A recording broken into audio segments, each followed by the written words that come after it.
These are the women who I would pass out and probably die, and my soul would transcend into another galaxy if I ever met them. If I ever met Viola Davis, plan my funeral. It's over. I think if this isn't God herself, God looks like this. She is so beautiful, smart, talented. I mean, I'm in awe of her.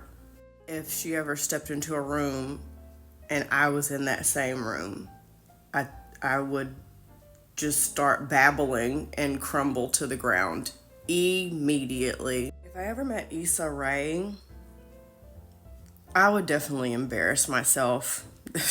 There's no question. No question about it. I would probably just stand there trying to force some type of sound out of my mouth, and nothing would happen. And she'd probably stand there and be graceful and beautiful as she is and be like, okay, I'm gonna go. And then I would smack my head up against the wall because I missed the chance to tell her how amazing she is. Amazing, talented, smart, funny.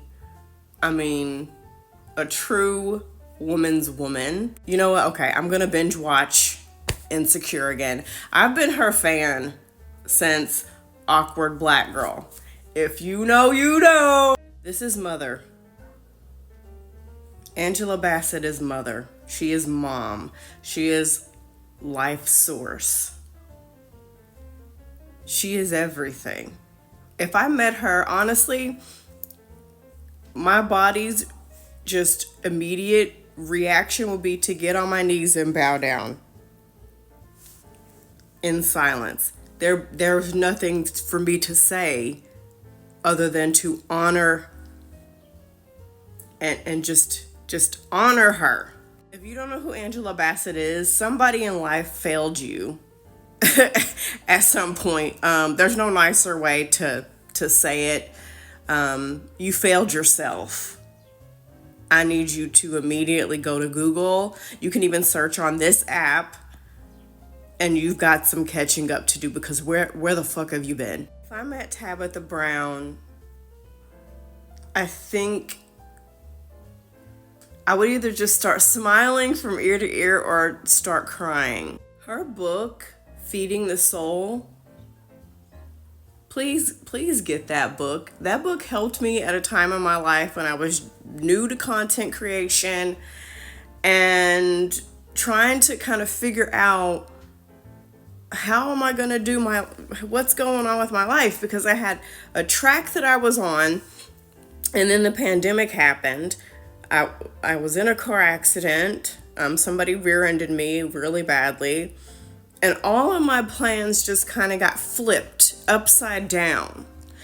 And listening to, I did the audiobook, listening to this book, it fed my soul, literally. And it gave me new hope. And it just reminded me that, you know what? Sometimes things don't go as planned. Sometimes you're going this way and life takes you that way, and that's okay. We can make do with what we have. We can take time to take a detour. It's never too late. What's meant for you is meant for you. Calm down. Please get this book. Last, but most certainly not least, and some of you probably already knew this was going to happen. I mean, come on.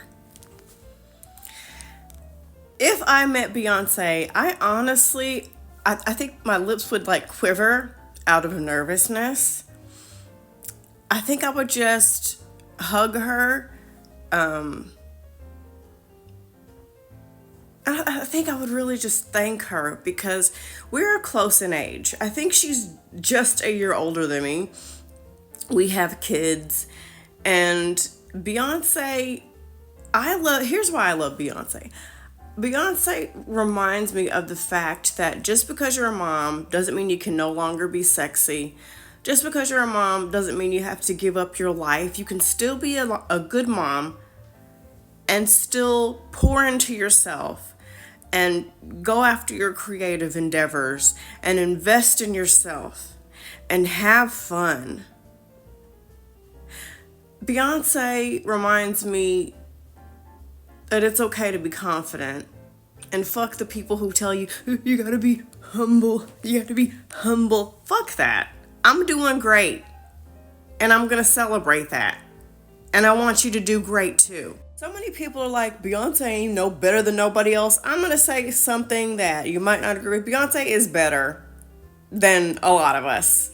I mean, her talent, her dedication, her work ethic, she's definitely better than me, and I'm not ashamed to admit it. It's the fucking truth. I cannot imagine being as talented as she is and having to wake up every day and hear people tell me that I'm not talented or that I'm not good. Like, I'm wondering, I want to know who her therapist is because I need to speak to her. Because the amount of criticism and hate that this woman gets, I don't think I could survive that. I'm just going to be honest with you. Her tour, I got to go to the last one, the Renaissance tour. It was an experience. Sometimes you go to a tour, you buy a t-shirt, you sit, you sing, you dance, you take some pictures, and you go home. This tour was an experience from start to finish. You're going for the outfits, you're going for the looks, you're going to meet people from all different walks of life. There's a DJ playing. You're getting your drinks if you drink, I don't drink. You're getting your snacks. You are truly enjoying the entire experience from top to bottom. It's like a family reunion. People don't like black women. And people will go out of their way. No one will ask. No rhyme or reason. And they'll be like, I don't like Beyonce. I'm not a fan of her music. Her album isn't that great. She's not that talented. And it's like, who the fuck asked you? Beyonce reminds a lot of people, especially white people, of just how mediocre they are. And a lot of people, instead of looking at that and thinking, you know what, you're right. I got a lot of shit I could work on, She is amazing.